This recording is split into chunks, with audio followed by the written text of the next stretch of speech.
Assalamualaikum.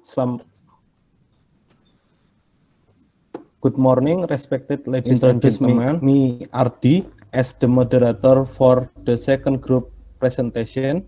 The second group will discuss a project titled Development of Maratua Island Energy Demand and Supply. The presentation will be divided into two sessions, namely a 15 minutes presentation session and 5-minute question and answer session. To shorten the time, I invite group to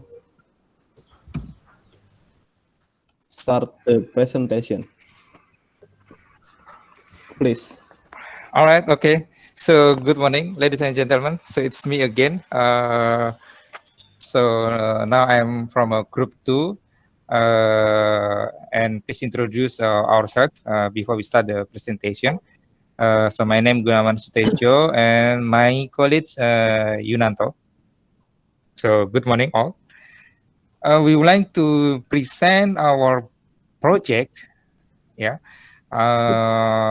development of energy or project at Maratua Island. So please next page, Mas Yunan.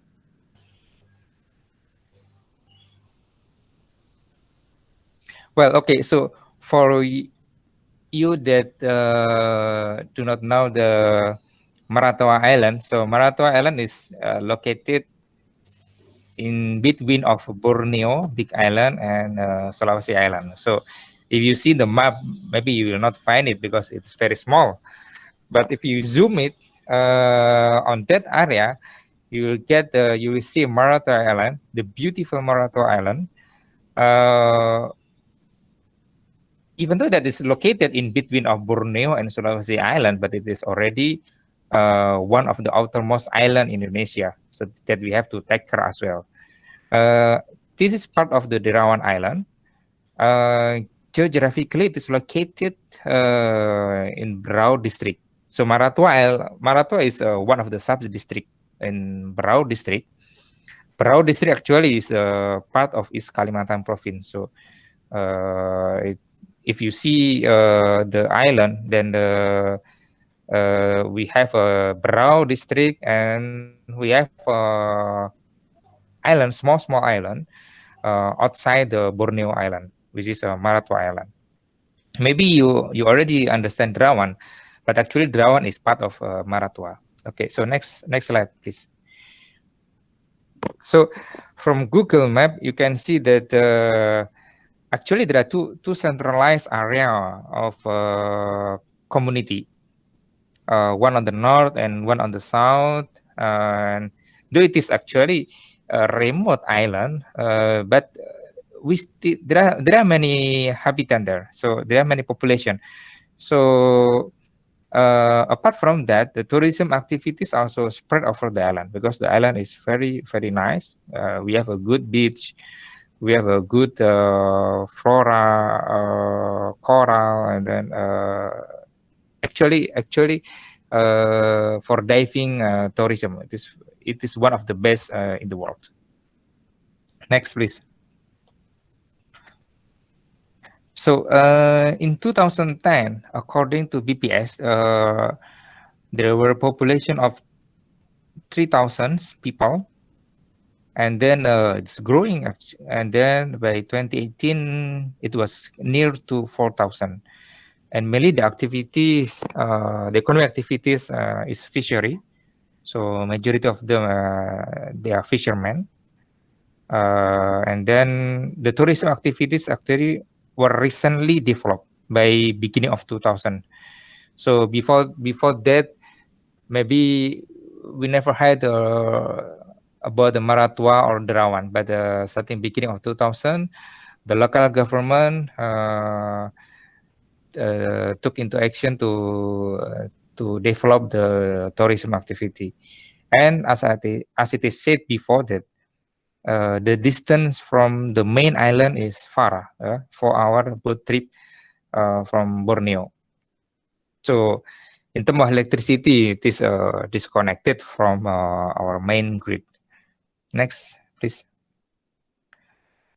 So even though there are already existing renewable energy, so this is interesting, yeah. So maybe renewable energy is not as developed.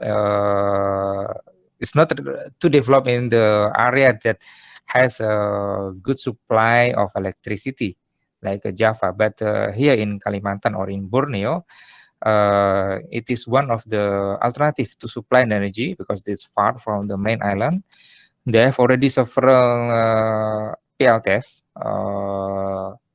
power generation from a solar system, solar photovoltaic system. They have a grid connected with a microgrid. Yeah, they have a grid, and one of the solar ice maker factory, they have also a kind of independent solar PV system. Yeah, that is also to support the fishery activity. And almost every building, I mean the household, the population there, they have a genset, and the genset is very expensive. Well, it is all. I think it is only in Java or in the area that is accessible, that the price of the fuel is cheap. I would say cheap because maybe 6,000 for solar, diesel solar is cheap. But there, in the very remote island, we can have a double, even sometimes a triple of the price in Java. Well, because the difficulty of the distribution, yeah. If there is a bad weather, then they cannot sail. If there is a bad weather for several days, then they will not be able to sail to the main island to get the fuel. Then it will finish. Okay, so next slide, please. Well, tourism activities, apart from the fishery, tourism activities was also one of the main activities there. We can see that there is already growth of the homestay or resort or hotel. So before there was nothing, and then by 2010 they got a 40 building of homestay. By the last 2 years, they have already 55 building. 5 resort, 1 hotel was also established there. Well, also there is apart from the massive advertisement, yeah, the local government also improved the accessibility to the location. New airport in Borneo, I mean in Berau, was recently open, and they also now opening the small airport in the Maratua Island, and they have also cooperation agreement with the airline to provide regular flight. Yeah, and also they have also kind of international event, diving, international diving, to invite domestic tourism or international tourism to come to Derawan Island and Maratua Island. Okay, next please. So, well, okay, we have a project to develop this area using renewable energy. Our project called ProMars. Yeah. So to assist us on how to detail the project, we use LIPS software, which is very useful. Yeah. So what we did is that to get the data input from BPS, from observation, and then we develop a 2 case, base case and the normal case. Base case as a normal case, and the second case is ecotourism growth. Base case is normal case, taking past data from 2010 to 2018, and the ecotourism growth is the additional case that we assume that there will be more growth. As already said, that the local government is intensively making advertisement. So we expect that the growth of the tourism also becoming more significant compared to the previous period. And then for each case, we develop two scenario. One, we thought the additional renewable energy power generation, and at this project we take PLTS or solar power generation, and the second one is with the solar power generation. So two scenario. One without additional renewable energy source, and the second one is with the additional renewable energy source. We simulate the both scenario for each case, for base case and for ecotourism growth. Okay, next please. From the result of the simulation, this is the base case, yeah, the first case. We can see that actually whole activity still the governing part, apart from other activities. I mean, apart from the tourism activities. Next, please. And the energy demand. Well, we can see here that there is a growth from the household activity, and also there is a growth from ecotourism activity. Well, that the business or the ecotourism activity growth is still higher, but the portion still less compared to household activity. Next, please. Voila. Okay. So this we have two curve. The left side is our simulation if without the additional PLTS, and the right side is the simulation with additional PLTS. And we can see if without additional PLTS, if they just do nothing, they have already a PLTS, though it is the capacity is small. They have already still a genset that is installed there. By 2025, they will have a lack of energy. So by 2025, they will need to get something to comply with the demand, either by installing additional genset, which is taking more fuel, or take the opportunity to install a new renewable energy source. And from our observation, one of us was already there. The most feasible is to install a solar photovoltaic system to add the energy by 2021, and then staggered step by step. And then in the end, the objective is to get 30% of renewable energy supply to the island itself. But well, still we need a additional genset because to cope the all energy using renewable energy source, it must be costly. But we took already an action to initiate to provide renewable energy to start, yeah, and to reduce the dependency to the fuel. Okay, next slide, please. Okay, this is the second case, yeah. If we assume that there is a additional growth, significant growth from the tourism activity. Okay, there is growth from the building of a homestay or hotel or resort, but compared to the household, still minority actually. So next slide, please. Well, okay, so this is the demand. If we compare with the household and the demand with the base case and the eco growth. So though that we can see from the curve below that we have additional increase of demand from the commercial sector, which is a 3 million kilowatt hours per year compared to 2.2 as of a base case. this demand actually is still lower compared to the household activity. Next, please.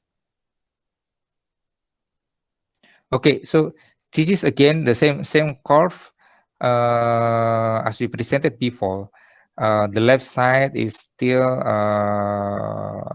without the additional renewable energy source, and the right side is with the additional renewable energy source.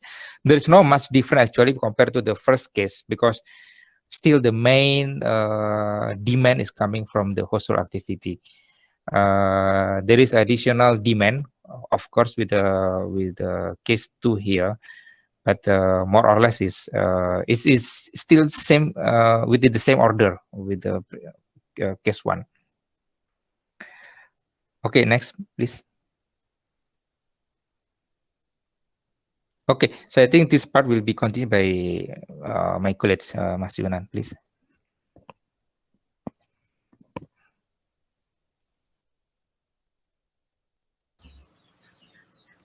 Okay, thank you, Mas Gun. Next, I will present and explain about our project. Our project is called ProMars. It is an abbreviation of Project of Maratua Sustainable Islands. The objective of this project is to make a sustainable energy supply from renewable energy, which is in the action we target around 30% at 2040. The scope of work is installing solar panel, power plant, installing battery system to cope the demand at the night, installing auxiliaries, automatic cut-off switch, power meter, and etc. And interconnecting the PV power plant, since we are going to make some of PV power plant, but not in the same place. So we will distribute at the many place at the island. So it will be many paralleling system. The benefit expected from this project is increasing the energy supply independency. So we won't need more. We can press the amount of genset installed, and the second benefit is reduce the cost of genset, and the third target is reduced carbon emission. So this is what our implementation of ProMars in the real expectation. So this is one. The first one is we target 23% of renewable energy installed in 2025. So it means for PV power plant it equals 580 kilowatt power in PV power plant. So we will increase that by time, and then it will, at the end of the 2040, it will reach 3% demand will be fulfilled by PV power plant. And then this is the infestation fund, the infestation cost. For each, we divided the installation by 4 steps. First one is 2021, second is 2025, third is 2033, and the last is 2039. For its cost is like this. It's 3 billion Indonesian rupiah, 27 Indonesian rupiah million, and etc. And installing PV power plant, it must need quite big area. So we count, we forecast the area that will be needed is around 1.54 hectare area. Since for now it's for PV efficiency 18%, it needs 0.7 hectare for 1 megawatt peak PV power plant. And to coverage the storage system, the demand for the night, we need to provide storage system as much as 100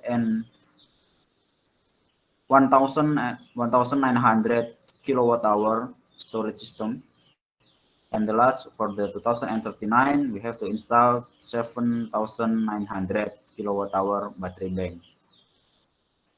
And this is the most, I think this is the quite important information I need to tell, is about the equivalent carbon dioxide reduced for ton per year.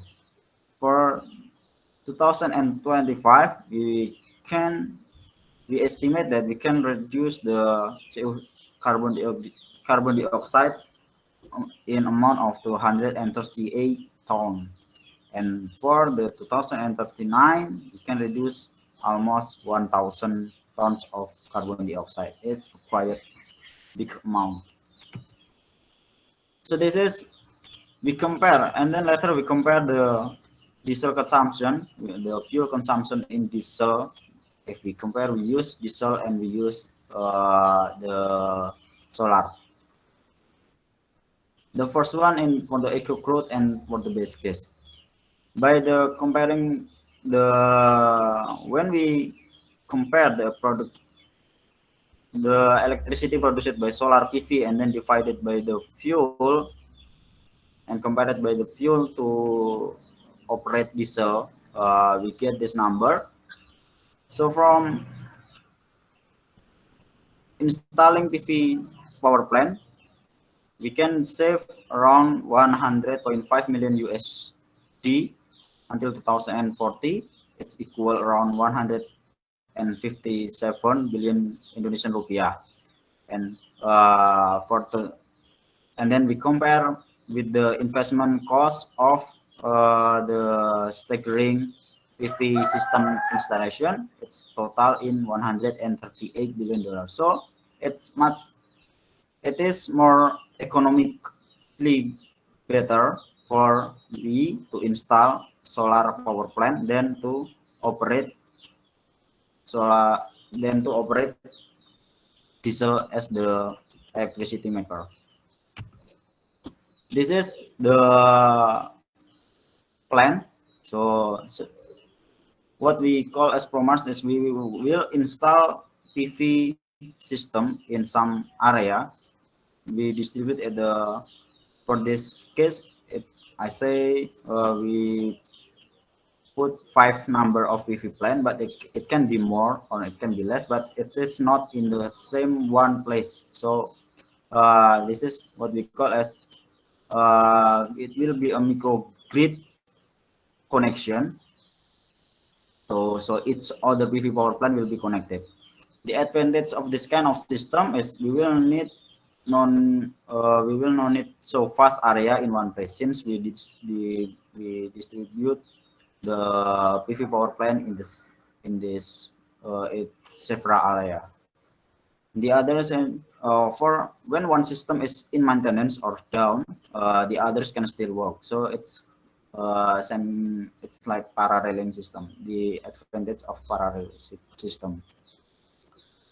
And the other advantage, they don't need to be installed simultaneously. So when we install one of the system, we don't need to install the other at the same time. So we can install next year or maybe another year, like that. But there is some disadvantage. This is we need more transmission line, since we plan to electrolyze all of the main island. Another disadvantage is bigger costs, of course, bigger cost in transmission, installation, and maintenance. So it's like we cannot avoid that kind of disadvantage. This is the challenge that we will face. The first one is for the land. The land availability is, for the first case, we need to, of course, we need land freeing, since many land in the island is already owned by private sector. So we need land freeing. And the second is land clearing. Land clearing is actually very quite easy, just to clean some area that might be full of bushes or trees. The other challenge is power plant and transmission operation and maintenance. So the installation system is maybe easier. The big homework after that is to operate and maintain the system, since it will need very high skilled person, so and very responsible company to operate and maintain. So we suggest that the installer company from the PV power plant, it should be international affiliated company, so it will be much trustable. And the other is the PV system expert needed. It's of course, since the PV system and the transmission line need to be maintained regularly.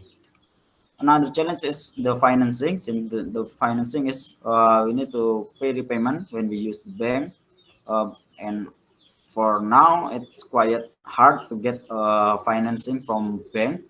Another one is from NGO, national non-governmental organization, since it's like price, or so we don't need to repay to the NGO. CSR fund is same with the NGO. It's still those are the three financing way. So it will be still to decided which one is the most feasible, or maybe using the local government funding. I think it is good to be used to. The last is I will tell the conclusion of this project and this presentation. The first one is the main growth of energy demands come from household activities. Since even when we compare with the economic growth, the household activities are still dominating. The second one is from commercial sector point of view, energy demand from ecotourism is significantly increased, so still below the household. This is related to the first conclusion. The third conclusion is deficits of energy will be observed by 2016 with doing nothing. This is just the scenario that we will do at the 2026, observing the deficit of energy, since we estimate that the genset will need to be added at 2026. The conclusion of number four is additional PV power plant is feasible to be installed to reach 30% renewable energy using staggered concept at 2040. The last conclusion is local society needs to be trained in maintaining the PLTS using available BUMDES. Since this is very big task, since we have to train the local society. Local society must have to know how to operate and maintain their own electricity system. So it will be much more convenient like that. This is our reference. So thank you for everyone to listening and attending our presentation. Thank I will you. give the time back to Mr. Ardi. Mr. Ardi, time for you. Okay. Thank you, Mr. Gunawan and Yunanto, for the presentation. The presentation is discuss energy development from the demand and supply side in Maratua Island is Kalimantan using the LEAP application. Maratua has great tourism potential, so the development of renewable energy is needed to support it. Currently, Maratua Island use generators and PLTS to meet needs. Mr. Yunanto and Mr. Gunawan assume that by using PLTS by 2025, the plan to use 30% of renewable energy will be fulfilled by 2040. Okay, if the audience wants to ask to, please. Okay, Mas. Okay, Mr. Hello. Yeah, Okay, hello. Mr. Abdul, please. Yeah, my name is Abdul Razak from Group 6. Regarding to the presentation about the development on Maratua Islands, the development renewable energy in Maratua Island is using solar energy. Any other resources for the development Maratua Island, for example, wind energy, ocean energy, or hydro energy to maximize reliability, maybe. Thank you. Okay, thank you for question, Mr. Abdul. Okay, next question, please.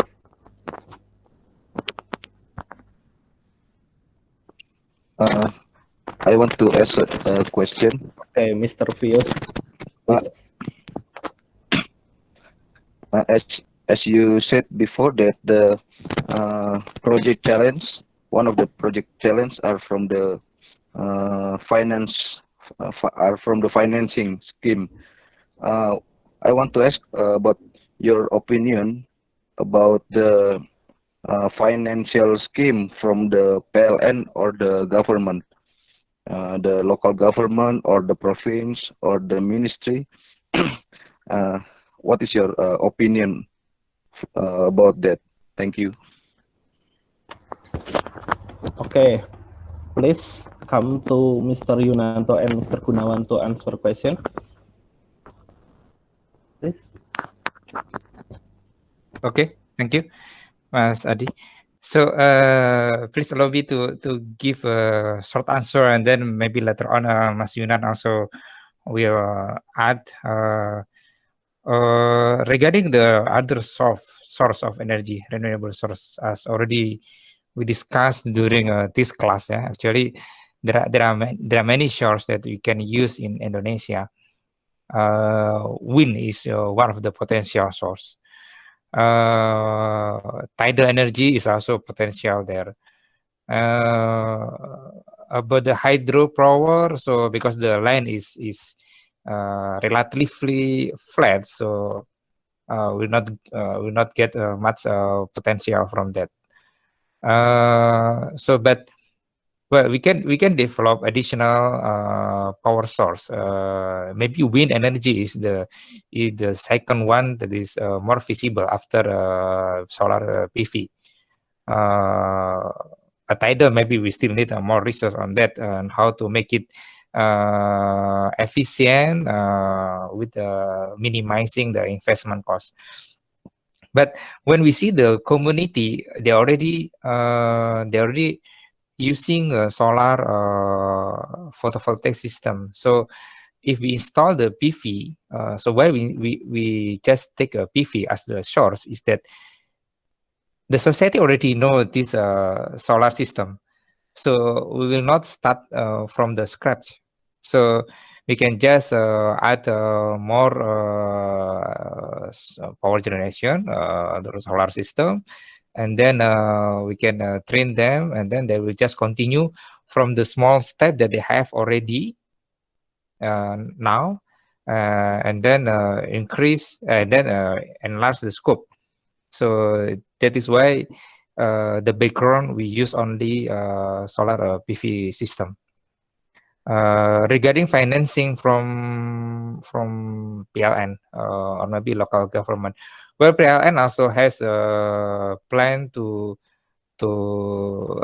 use diesel. Yeah, I think it's just recently. I think they're still developing this one to installing a new genset or PLTD. Yeah, power generation from diesel. But well, if we compare from our calculation, if we compare to the solar PV system, it seems that solar PV system is giving more advantage because of the distance of the Maratawa Island from Borneo Island. Well, maybe PLN from for now. For them, I think it's easy just to install the PLTD, and then they will get the supply, and then they will supply the electricity for the island. But still, it is very vulnerable, yeah, because if we have a bad weather for several days, then PLTD will not have a supply, and then it will just stop. There is no energy source, and there is no energy supply. So I think that's from me. Maybe Mas Yunan can add more, please, Mas Yunan.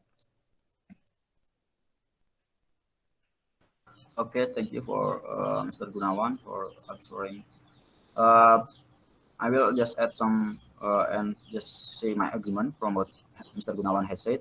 The first one is about the other source, renewable energy source besides solar energy. From what I know, since I was there, the most second potential is correct what Mr. Gunawan has said. It is wind energy, since the wind is quite high, since this is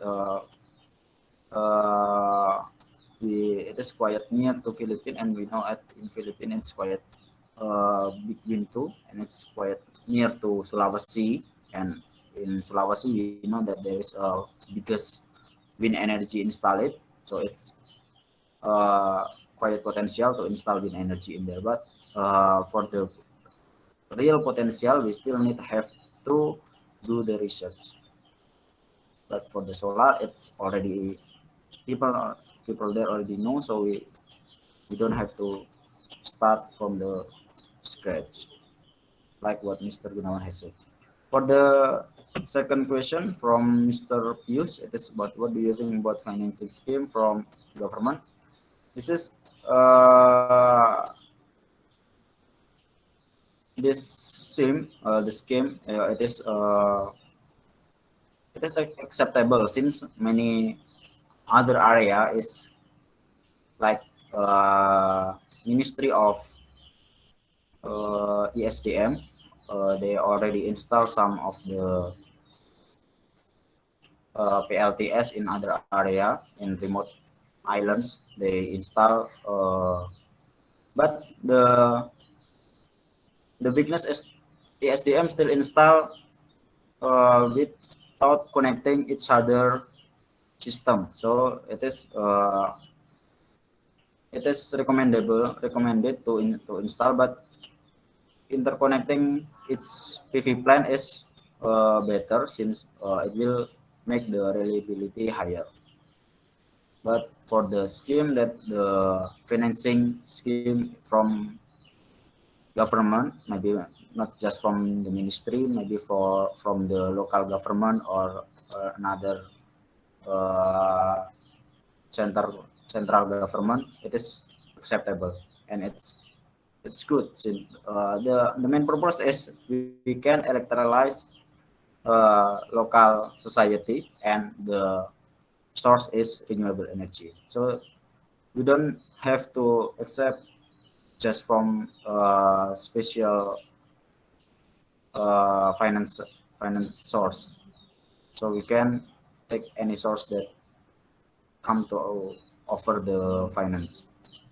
That's all what I can answer. It is quite acceptable for Mr. Pius and Mr. Rozak.